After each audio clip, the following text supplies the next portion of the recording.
મિત્રો, આજે આપણે લેક્ચર નંબર 4 ની અંદર ચેપ્ટર નંબર 5 વર્ગ અને વર્ગમૂળની વાત કરીશું, એટલે કે સ્વાધ્યાય 5.1 ની વાત કરીશું. તો આપેલ સંખ્યાઓના વર્ગ કરવાથી એકમનો અંક શું મળશે? આગળ આપણે વિડીયો ના જોયા હોય મિત્રો તો જોઈ લેજો, તો આ વિડીયોમાં તમારે મદદરૂપ થશે. તો સૌપ્રથમ આપેલ સંખ્યાનો વર્ગ કરવાથી એકમનો અંક શું મળશે? તો આપણે ગયા વિડીયોની અંદર તો ચર્ચા કરી હતી, આ વિડીયોની અંદર આપણે ચર્ચા કરીશું. તો સૌપ્રથમ 81 આલ્યો હોય એક્ઝામ્પલ તરીકે 81 આપેલો હોય તો શું આવશે? આગળ કઈ રીતે ગણી શકાય? તો સૌપ્રથમ 81 આપેલો હોય, આવા આની અંદર એકમનો અંક આ કહેવાય, દશકનો અંક આ કહેવાય. તો આપણે એકમના અંકની વાત કરવાની છે, કે એકમનો અંકની વાત કરવાની છે. તો સૌપ્રથમ એકમના અંકની વાત કરીએ તો એકમનો અંક આપેલો છે 1. તો આપણે એવું દર્શાવી દઈએ કે એકમનો અંક 1 છે, બરોબર. હવે એકમનો અંક આપણને મળી ચૂક્યો છે, તો એકમનો અંક 1 થાય. હવે એને 1 નો સ્ક્વેર કરીશું, જે સંખ્યા મળી હોય આપણને એનો સ્ક્વેર કરીશું. 1 ગુણ્યા 1 થાય 1 જ, 1 ગુણ્યા 1 જ થશે, બરોબર. હવે જે આપણને મળ્યો એ સંખ્યાનો સ્ક્વેર એટલે કે 81 નો સ્ક્વેર એટલે કે એકમનો અંક 81 એ એકમનો અંક 81 નો એકમનો અંક 1 મળે છે, બરોબર. આપણો આન્સર 1 મળે છે એવું કહી શકાય. 81 ની અંદર એકમનો અંક આપણને 1 મળ્યો, એનો સ્ક્વેર કર્યો, 1 ગુણ્યા 1 એટલે 1 જ થાય. હવે આ જે રકમ આપેલી એનો સ્ક્વેર એટલે કે એનો એકમનો અંક આપણને 1 મળે છે એવું કહી શકાય. બીજું એક્ઝામ્પલ થી સમજીએ. કયા એક્ઝામ્પલ થી સમજીએ? જેમ કે બીજું એક્ઝામ્પલ લઈએ 272. હવે 272 આપેલું છે, આની અંદર આપણે ખાલી એકમનો અંક ઓળખતા આવડવું જોઈએ. સૌપ્રથમ છેલ્લી સંખ્યાને આપણે સમજી લેવાનો એકમનો અંક. તો આપણને એકમનો અંક 2 મળે છે, તો આપણે એવું કહી શકીએ કે એકમનો અંક 2 મળે છે, બરોબર. 2 મળે છે. હવે 2 નો સ્ક્વેર કરીશું, 2 નો સ્ક્વેર થશે 2 ગુણ્યા 2 4, તો આપણને 4 મળી ચૂક્યો છે, બરોબર. હવે આ 4 એકમનો અંક આપણે મળ્યો, તો આપણે એમ કહી શકીએ કે 272 નો સ્ક્વેર નો એકમનો અંક 4 છે એવું કહી શકાય. આવું લખવું પડે. એક્ઝામ્પલ આવું પૂછાય તો આવી રીતે આપણે દાખલો લખીશું. એક બીજું એક્ઝામ્પલ જોઈશું કે 799 ની વાત કરીએ.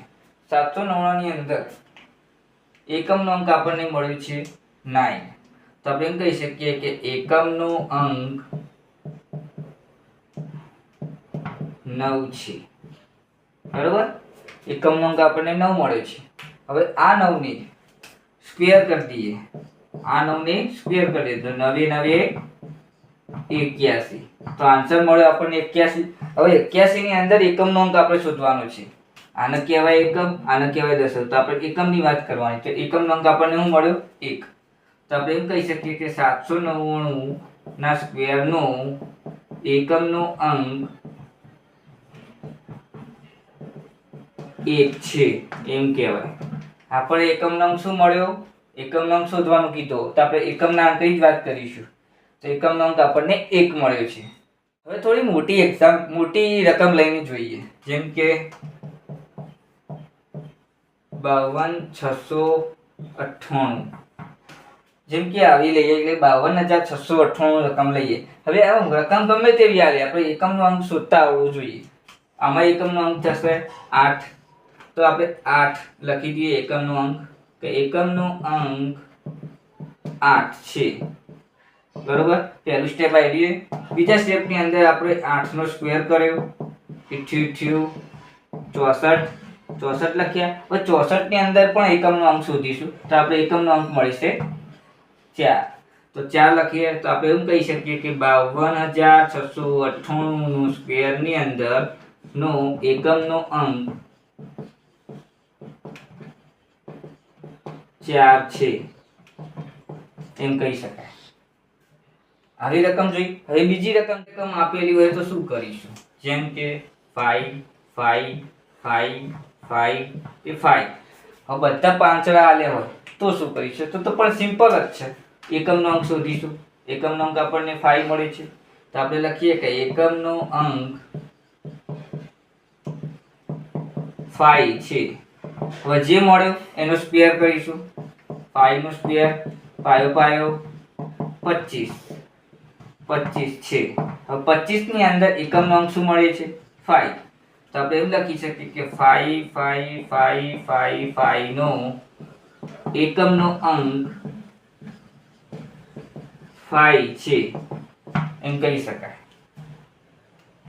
હવે આપણે આગળ જોઈએ. હવે મિત્રો પ્રશ્ન નંબર 2 ની અંદર આપણે આગળના પ્રશ્ન નંબર 1 ની અંદર આપણે એકમનો અંક શોધતા શીખી ગયા. હવે આજે આપણે જોઈશું એટલે કે પ્રશ્ન નંબર 2 ની અંદર પૂર્ણ વર્ગ સંખ્યા નથી આપેલી નહીં હોય. પૂર્ણ વર્ગ સંખ્યા આપેલી હોય નહીં હોય, પણ એનું કારણ આપવાનું કે કારણ આપો કે પૂર્ણ વર્ગ સંખ્યા કેમ નથી. તમે મારી ચેનલમાં નવા આવ્યા હોય તો સબસ્ક્રાઇબ, લાઈક, શેર અને કોમેન્ટ કરીને જણાવજો કે વિડીયો કેવો લાગે છે. હેડો હવે આપણે વિડીયો તરફ જઈએ. કોઈ પણ સંખ્યા આપેલી હોય એટલે પૂર્ણ વર્ગ સંખ્યા નથી પણ કારણ આપો એવું સમજાવવાનું કીધું હોય તો સૌપ્રથમ આપણે જાણીએ છીએ. પહેલા વિડીયોની અંદર આપણે જોયું હતું 0 1 4 5 6 અને 9 આવી સંખ્યાઓ આપેલી હોય, સંખ્યાનો સમાવેશ થતો હોય તો જ પૂર્ણ વર્ગ સંખ્યા કહેવાય. હવે કેમ કહેવાય એ આપણે જોઈએ. આમાં પણ એકમનો અંક જ પરથી બધું કરવાનું છે, તો ધ્યાનથી સાંભળજો કે સૌપ્રથમ આપણને 1057 સંખ્યા આપેલી છે, તો આમાં એકમનો અંક આપણને 7 આપેલો છે. શું આપેલો છે? એકમનો અંક આપેલો છે 7. બરોબર. હવે 7 નો સમાવેશ થાય છે અંદર. આ 7 અંદર આપેલા છે? નથી આપેલા. તો આપણે એમ કહી શકીએ કે 1057 એ પૂર્ણ વર્ગ સંખ્યા નથી. કેમ નથી? કેમ કે આ જે એકમનો અંક આપેલો છે એનો સમાવેશ અંદર થતો નથી, તેથી પૂર્ણ વર્ગ સંખ્યા નથી એમ કહી શકાય. હવે આપણે બીજું એક્ઝામ્પલ જોઈએ તો આપણને આપેલો છે 64000. હવે 64000 ની અંદર આપણે એકમનો અંક જોઈશું 0. તો આપણે એકમનો અંક આપણને મળ્યો છે, એકમનો અંક 0 છે. હવે બધાને પ્રશ્ન થતો હશે 0 તો અંદર આપેલો છે તો પૂર્ણ વર્ગ સંખ્યા છે. એવું ના આવે. આપણે ચોખવટ કરેલી છે કે પૂર્ણ વર્ગ સંખ્યા નથી, કારણ આપો એવું બતાવવાનું છે. તો આપણે પૂર્ણ વર્ગ સંખ્યા આ તો છે એવું બતાવેલું છે, તો આપણે સમજીએ. સૌપ્રથમ આ 0 છે, 3 0 આપેલા છે, જાણો છો તમે. હવે હું લખું, તમે ધ્યાનથી સાંભળજો. તો સૌપ્રથમ 0 એ એકી સંખ્યા છે. એકી સંખ્યા કઈ રીતે તો સમજીએ. સૌપ્રથમ આ એકી સંખ્યા કઈ કહેવાય? આ એકી સંખ્યા, આ બેકી સંખ્યા, ફરીથી પાછી એકી સંખ્યા. તો 0 એ એકી સંખ્યા હવે થઈ કહેવાય. સમજણ પડે છે? હવે 64000 એટલે કે એકી સંખ્યામાં સમાવેશ થાય છે. એકી સંખ્યામાં સમાવેશ થતા હોવાથી હવે 0 આ બેકી સંખ્યામાં સમાવેશ થતો હોય તો પૂર્ણ વર્ગ સંખ્યા કહેવાય. તો આપણે એમ કહી શકીએ કે પૂર્ણ વર્ગ સંખ્યા નથી. 64000 પૂર્ણ વર્ગ સંખ્યા નથી એવું કહી શકીએ. બરોબર. ત્રીજું એક્ઝામ્પલ લઈએ. 72892 આવી આપેલી હોય. 72892 સંખ્યા આપેલી. હવે આની અંદર આપણે જોઈશું એકમનો અંક આપણને 2 આપેલો છે. બરોબર. સમાવેશ થાય છે? નથી થતો. પૂર્ણ વર્ગ સંખ્યા કોને કહેવાય? તો બેકી સંખ્યામાં આપેલી હોય, સંખ્યાનો સમાવેશ થતો હોય તો જ પૂર્ણ વર્ગ સંખ્યા કહેવાય. આમાં પૂર્ણ વર્ગ સંખ્યા પહેલાથી નથી આપેલી, તો પૂર્ણ વર્ગ સંખ્યા કેમ નથી આપેલી એ આપણે સમજાવવાનું છે. તો સૌપ્રથમ એકમનો અંક આપણને 2 મળે. હવે 2 ની વાત કરીએ તો 2 નો સમાવેશ થતો નથી, તો આપણે કહી શકીએ કે 72892 નો એ પૂર્ણ વર્ગ સંખ્યા નથી એવું કહી શકાય. તે 72892 એ પૂર્ણ વર્ગ સંખ્યા નથી, આપણે એવું કહી શકીએ. તો વિડીયોને આપણે આટલે સુધી રાખીએ છીએ. વિડીયો ગમે તો લાઈક, શેર અને કોમેન્ટ કરીને જણાવો કે વિડીયો કેવો લાગ્યો. જય શ્રી